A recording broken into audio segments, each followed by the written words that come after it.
about the Tarquins. The next king of Rome was Ancus Marcius. He was a grandson of Numa Pompilius and a very good king. He thought that it would be an advantage to Rome to have a sea harbor for ships, so he founded a city at one of the mouths of the Tiber on the coast of the Mediterranean, about 15 miles from Rome. The city was called Ostia, which is a Latin word meaning mouths. Latin was the language spoken by the Roman people. Want to tell me about the next king? Okay. So, the next king was Numa Pompilius' grandson, I think.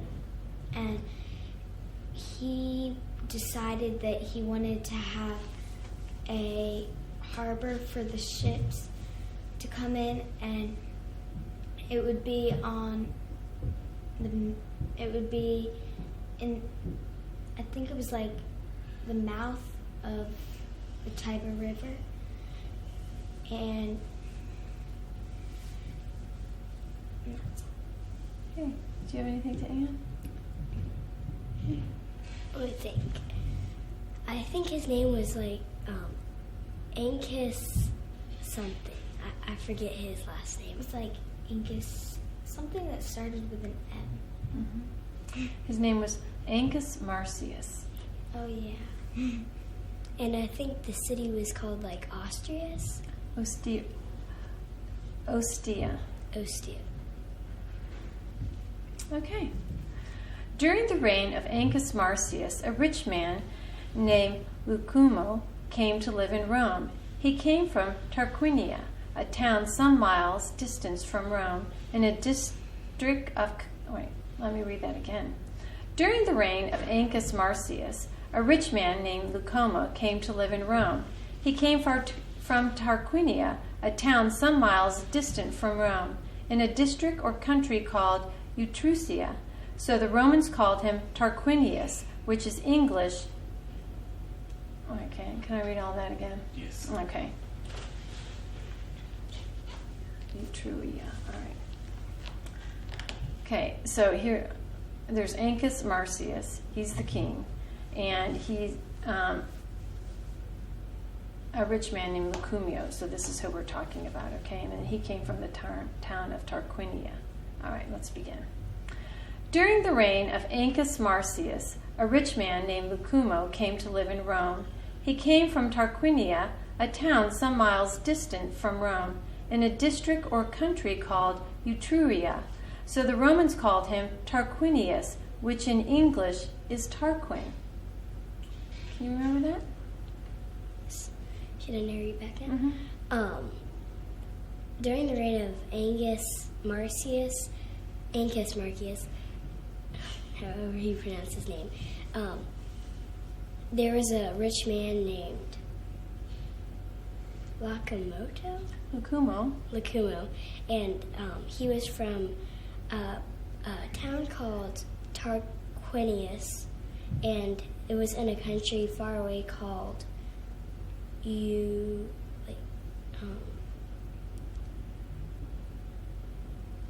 forgot what the country is. Etruria, and everybody called him Tarquinius.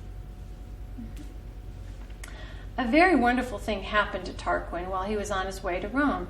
He drove in a chariot with his wife Tanaquil seated beside him, and their servants following behind. As they were approaching the city, an eagle which appeared in the sky above them came gently down and snatched the cap from Tarquin's head with its beak. After hovering around for a few moments, the eagle replaced the cap and with loud screams flew away. Tarquin was much surprised at this strange event. He did not know what to think of it, but Tanaquil was much pleased. She said to her husband that it was a sign sent by the gods and meant that he was to be a great man, perhaps a king.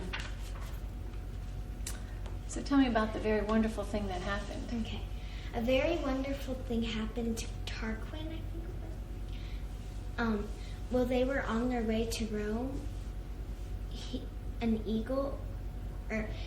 his wife first sat up in the front and the servants behind. And he and an eagle appeared from the sky, and the eagle took off his cap and then swarmed around and then put his cap back on. And his wife thought that it was a sign from some of the gods that he would be a great man and maybe a king. Okay. Tarquin was not long in Rome before he became a favorite with everybody. The people liked him because he spent a great deal of money in doing good. The king also liked him and often asked him advice in affairs of government, for Tarquin was a man of great knowledge and wisdom. And when King Ancus became old and felt that his death was near, he appointed Tarquin the guardian of his 2 sons, who were but boys. Soon afterwards, Ancus died, and the people elected Tarquin king. He reigned for nearly 40 years and did a great deal for the good of the city. So Tarquin was not long in Rome.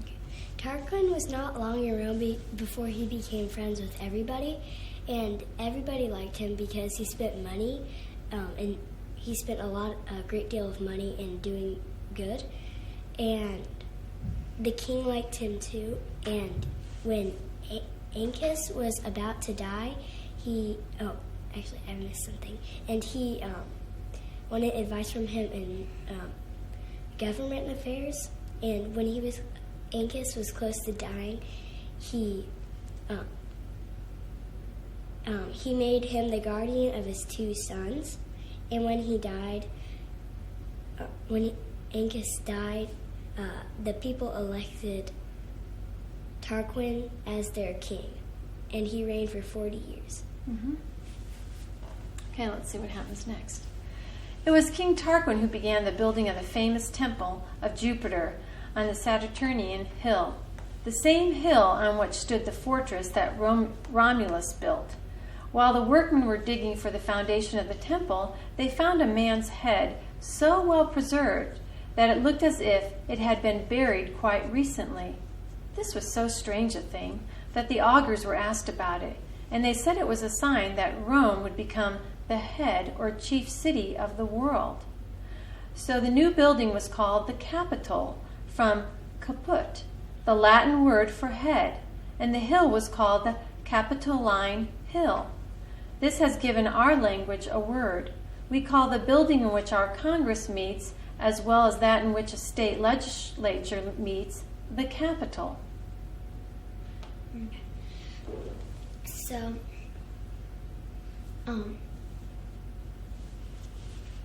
the new king, he built, I think it was a building, I forget what type of building, for Jupiter, and it was on the same hill as the fortress. And when the people were digging for the new building, they found a head, and they thought it was a sign that they thought it was a sign from one of the gods. And then the building was named the Capitol, and that means head, and that's where we got the name Capitol. Okay, anything else? And they said the head was so well preserved that it was probably recently buried. That's all. Oh, yeah. Okay. It took a long time to finish the Capitol, but when finished, it was a great and beautiful building. It covered more than 8 acres. Its gates or doors were of solid brass, thickly plated with gold. The walls inside were all marble, ornamented with beautiful figures engraved in silver. Tarquin also began several other works in Rome, which were too great and costly to be finished in a lifetime. One of them was a wall around the city. The wall that Romulus made was only around Palatine Hill, but since then the city had been much enlarged. In course of time, it covered 7 hills. This is why Rome is often called the 7-hilled city. The 7 hills were the Palatine, you can say them after me, Palatine, the Capitoline, the Capitoline, the Celian, the Celian, the Quirinal, the Quirinal, and the Esquiline, the Esquiline, the Viminal, the Viminal, and the Aventine. Aventine. Lots of big words. All right. It took a long time to finish the Capitol, but when it was finished, it was a great and beautiful building. It took a long time to finish the Capitol, but when it was finished, it was a beautiful building, and it covered more than 8 or 7 acres, and the gates were brass with gold, and the walls inside it were marble. And he also wanted to build a wall around all of the 7 hills, which were the Palatine, and the Capitoline, and I don't really remember the other ones. And that's all I remember. Can you help? Rome was sometimes the city was sometimes called the Seven Hills, and after Romulus died, Rome grew bigger. Okay. One of the other things Tarquin did was to establish a kind of police called lictors. These were officers who always walked before the king whenever he appeared in public. Each lictor bore upon his shoulder an axe, enclosed in a bundle of rods tied with a red strap. This was called the fasces. It was a mark of the power of the king. The axe meant that the king might order criminals to be beheaded, and the rods meant that he might punish offenders by flogging. So Tarquin established this kind of police force. Ainsley, you want to tell me that part? Tarquin established some kind of police force called the lictors, and they would go before the king when he appeared in public, and they had axes, axes and rods, and the king wanted them to use the axes for if he wanted to cut off someone's head, I think, or punish them. And the rods were for, I forgot what the rods were for.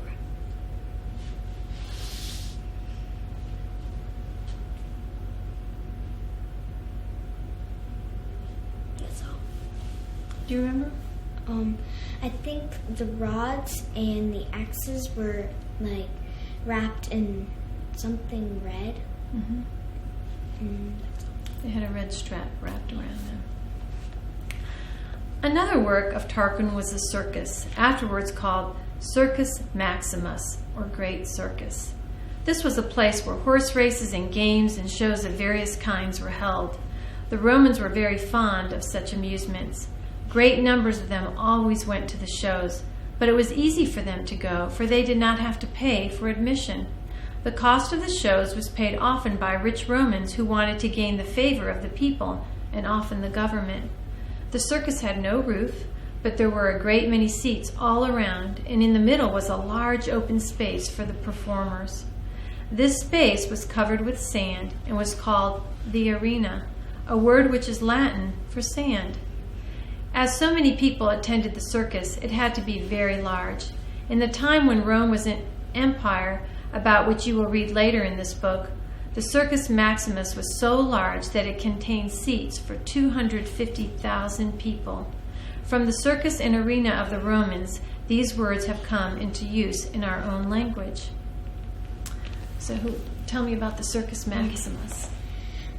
the Circus Maximus had a lot of seats and it would see, I think it would see like 2,050 something. 250,000. 250,000 people.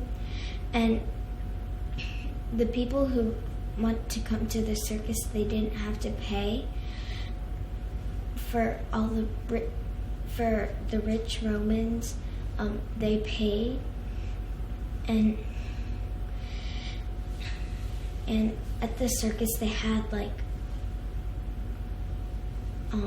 horse races, and in the middle was a platform made out of sand, and I forget what it was called, and the circus had no roof. Okay. Do you have anything to add? Yes. And the middle part that was covered with sand was called the arena, and that came into our own language, our own English language. Okay, well, thank you, girls, for your time.